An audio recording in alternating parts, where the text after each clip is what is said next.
வணக்கம் friends, welcome to Sudhasaran recipe. இன்றைக்கி நம்ம சேனலில் என்ன வீடியோ பார்க்க போகிறோம் அப்படின்னு பார்த்தீங்கன்னா, மீன் குழம்பு தான் வைக்க போகிறோம்.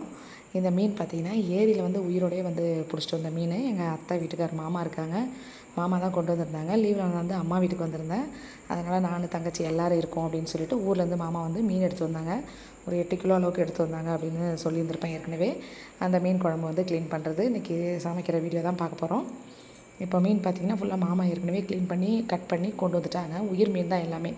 அவங்க கட் பண்ணி லைட்டாக க்ளீன் பண்ணி ஒரு பக்கெட்டில் வச்சு கொண்டு வந்துட்டாங்க. அவங்க இங்கே பக்கத்து ஊராக தான் இருக்காங்க. அங்கேருந்து வந்து எங்களுக்கு வந்து எடுத்துகிட்டு வந்துட்டாங்க ஃபுல்லாக. இருந்தாலும் நாங்கள் வந்து திருப்பி ஒரு டைம் வந்து கொஞ்சம் க்ளீன் பண்ணி நிறையா இருக்கு இல்லைங்களா, அதனால் இன்னொரு தடவை நல்லா க்ளீன் பண்ணிக்கலாம் அப்படின்னு சொல்லிட்டு க்ளீன் பண்ணிகிட்ருக்கோம். அதை ஃபுல்லாக க்ளீன் பண்ணிவிட்டு நம்ம வந்து வறுக்கிறதுக்கு தனியாக, குழம்புக்கு தனியாக எடுத்துக்கலாம். இங்கே அது வந்து பார்த்திங்கன்னா ஊருக்கு வந்தாவே என்னோடய வாய்ஸ் பார்த்திங்கன்னா இந்த மாதிரி ரொம்ப கரகரன்னு ஆகிடுது. அதனால தான் போடாமல் வச்சுருந்தேன். இது சண்டே வந்து எடுத்த வீடியோ தான் இது. அன்றைக்கி தான் மீன் குழம்பு வச்சோம், அன்றைக்கி எடுத்த வீடியோ தான். அதிலேருந்தே வந்து தொண்டை ரொம்ப கரகரப்பாக இருக்குது, பேசவும் முடியல. அதனால தான் வந்து இதை பேசிவிட்டு என்னால் வீடியோ அப்லோட் பண்ண முடியல. ஏன்னா இங்கே என் தங்கச்சி பிள்ளைங்க எல்லாம் பார்த்திங்கன்னா குழந்தைங்க மட்டுமே, எல்லாம் பெரிய குழந்தைலேருந்து சின்னது வரைக்கும் பார்த்திங்கன்னா 5 பிள்ளைங்க இருக்காங்க. எல்லோரும் பார்த்திங்கன்னா செம சேட்டை. எல்லாரையும் உட்காரு, அங்கே போகாத, இங்கே போகாத, ஏன்னு கத்தி கத்தி எங்கள் தொண்டை வந்து பார்த்திங்கன்னா இந்த மாதிரி ஆயிரம். பெரியம்மாவுக்கு பயப்படணும்னு சொல்லி நான் தான் மிரட்டி வைப்பேன். அப்படின்றதுனால குழந்தைங்க வந்து எனக்கு பயப்படுவாங்கன்றதுனால அவங்கள்ட்ட ஒவ்வொன்றும் கத்தி கத்தி சொல்லியே என் குரல் பார்த்திங்கன்னா இந்த மாதிரி ஆயிடுச்சு. இப்போ பார்த்திங்கன்னா மீன் ஃபுல்லாக வந்து நல்லா என் தங்கச்சி வந்து க்ளீன் பண்ணிட்டாங்க. இப்போ இதில் வந்து இந்த தலை, இந்த வாழெல்லாம் இருக்கு இல்லைங்களா, அந்த மாதிரி கொஞ்சம் குழம்புக்கு எடுத்து வச்சுட்டு மீதியை வந்து வறுக்கிறதுக்கு எடுத்து வச்சிடலாம். வறுக்கிற மீன் பார்த்திங்கன்னா சூப்பராக இருக்கும். ஃபுல்லாகவே இது ஜிலேபி மீன் தான். இது எல்லா மீனுமே வந்து ஜிலேபி தான். ஜிலேபி வந்து சூப்பராக இருக்கும். பெருசுன்றதுனால பார்த்திங்கன்னா முள் அதிகம் இருக்காது. நம்ம ஃப்ரை பண்ணாலுமே சூப்பராக இருக்கும் சாப்பிட்றதுக்கு. முள் அதிகம் இல்லாததுனால குழம்புலையுமே டேஸ்ட்டாக இருக்கும். நம்ம ஃப்ரெஷ்ஷாக எடுத்து வந்த மீன் தான் அப்படிங்கிறதுனால குழம்பு வைக்கும்போது ஸ்டார்டிங்கில் அந்த மீனை போட்டுடலாம். அதனால் வந்து உடஞ்சி போகாத மீன் ரொம்பவே நல்லாயிருக்கும். இப்போ பார்த்திங்கன்னா மீனெல்லாம் நல்லா க்ளீன் பண்ணதுக்கப்புறமா நம்ம வந்து பிரித்து எடுத்து மசாலா போடுறது வந்து ரெடி பண்ணி வச்சுக்கலாம் வறுக்கிறதுக்கு. மீதியை வந்து குழம்புக்கு எடுத்துக்கலாம். இன்றைக்கி வந்து குழம்பு வந்து அம்மா தான் வைக்க போகிறாங்க. நிறையா இருக்குது அப்படிங்கிறதுனால அம்மா செய்யட்டும் அப்படின்னு சொல்லி விட்டுட்டோம். அவங்க வச்சு அது ஒரு டேஸ்ட்டாக இருக்கும். வீட்டில் என்ன தான் இருந்தாலும் நாமளே சமைச்சு நாமளே சாப்பிட்றது சரி, அம்மா கையில் சமைச்சு சாப்பிட்டா அதனால டேஸ்ட்டாக இருக்கும். அதனால் வந்து அம்மாவை சமைக்க சொல்லியாச்சு.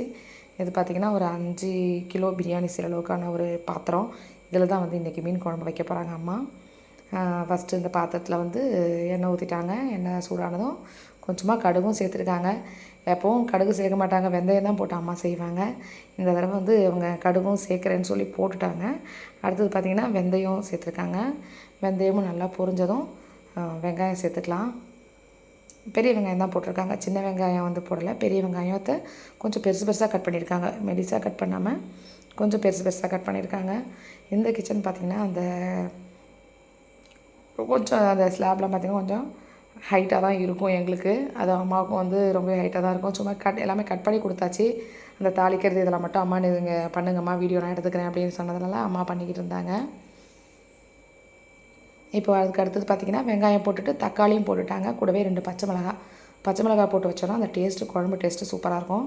அதனால் வேண்டி பச்சை மிளகா போட்டு நல்லா வதக்கிட்டாங்க. வெங்காயம் தக்காளி எல்லாம் நல்லா வதங்கிடுச்சு. அதுக்கப்புறம் பார்த்திங்கன்னா புளி கரைச்சி வச்சா தண்ணி சேர்த்துக்கலாம். புளியும் வந்து கரைச்சி வச்சாச்சு. அதிலே மஞ்சத்தூள் போட்டு புளியும் கரைச்சி தண்ணி வந்து வடிகட்டி வச்சாச்சு. அந்த தண்ணி வந்து இப்போ அப்படி வந்து சேர்த்துக்கலாம். புளி தண்ணி சேர்த்துட்டு அப்புறம் தேவையான அளவுக்கு தண்ணியும் சேர்த்துடலாம்.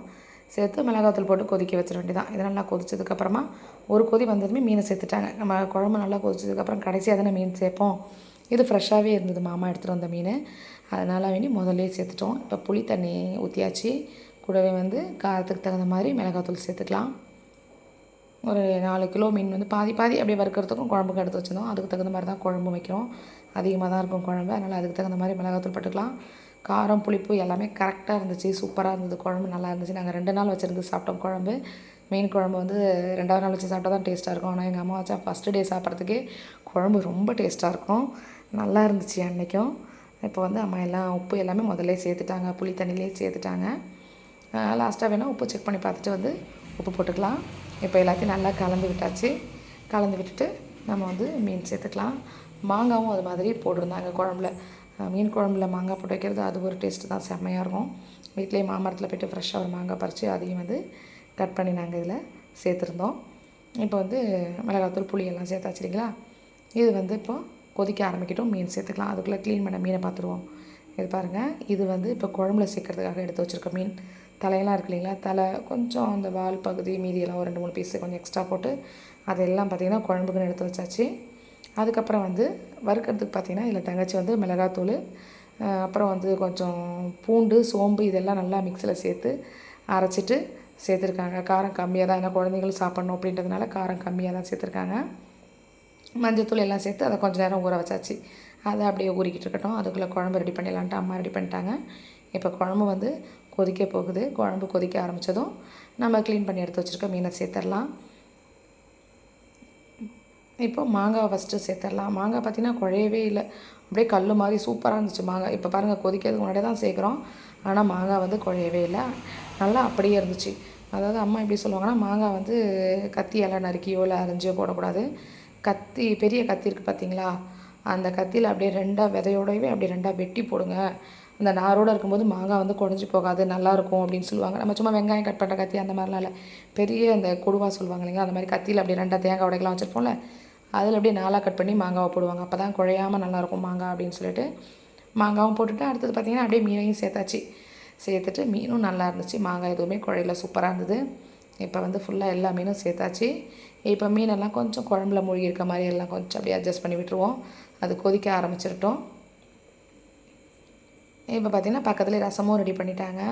ரசம் தாளித்து விட்டுட்டேன் நான், அப்படியே ரெடி பண்ணி வச்சதுனால அதையும் தாளிச்சாச்சு. மீன் குழம்பு, ரசம், மீன் வறுவல், இதுதான் வந்து இன்றைக்கி எங்கள் வீட்டில் வந்து லஞ்ச். அதாவது சண்டே அன்றைக்கி இதான் எங்கள் வீட்டில் வந்து லஞ்சு. ரொம்ப அதிகமாக நல்ல பெரிய பாத்திரத்தில் சமையல் வச்சு மாமா எல்லாருமே வந்திருந்தாங்க. பயங்கரமான சமையல் அன்றைக்கி எங்கள் வீட்டில். நல்லா இருந்துச்சு டேஸ்ட்டும். ஏரி மீனுங்கிறது அது ஒரு டேஸ்ட்டு சூப்பராக இருந்தது. ஃப்ரெஷ்ஷான மீன் வேறையா, அது கிடைக்கிறதும் நமக்கு ரொம்ப கஷ்டம் இல்லைங்களா. நம்ம வாங்குகிறோம் ஐஸில் வைக்கிற மீனோ, அது எந்த மீனோ என்றைக்கு பிடிச்சதோ தெரியாது. இது வந்து எங்களுக்கு அன்னைக்கு பிடிச்சி அப்போவே எடுத்து வந்து கொடுத்ததுனால குழம்பு அவ்வளோ ஒரு டேஸ்ட்டு. பாருங்கள், நல்லா கொதிக்க ஆரம்பிச்சிருச்சு. நல்லா எண்ணெயெல்லாம் பிரிஞ்சு ஓரமாக வந்து வர ஆரம்பித்ததும் குழம்பு வந்து ஆஃப் பண்ணி எடுத்து வச்சிட வேண்டியதான். சூப்பரான ஜிலேபி மீன் குழம்பு வந்து எங்கள் அம்மா செஞ்ச கைப்பக்குவத்தில் செமையாக ரெடி ஆகிடுச்சு. இப்போ அடுத்தது பார்த்திங்கன்னா மீன் வந்து வறுத்தரலாம். என் தங்கச்சி வந்து மசாலா தடவி வச்சிட்டாங்க, அதை நான் பண்ணிடுறேன் அப்படின்றதுனால அம்மா குழம்பு வச்சிட்டாங்க. தங்கச்சி வந்து மீனெல்லாம் வறுத்துட்டாங்க. வீடியோ இதோட நான் முடிச்சுக்கிறேன். அவ்வளோதான். நம்ம சேனலை சப்ஸ்கிரைப் பண்ணாதவங்க சப்ஸ்கிரைப் பண்ணிக்கோங்க. கூட இருக்க பெல் ஐக்கானை கிளிக் பண்ணிக்கோங்க. அடுத்த வீடியோவில் பார்க்கலாம். நன்றி, வணக்கம்.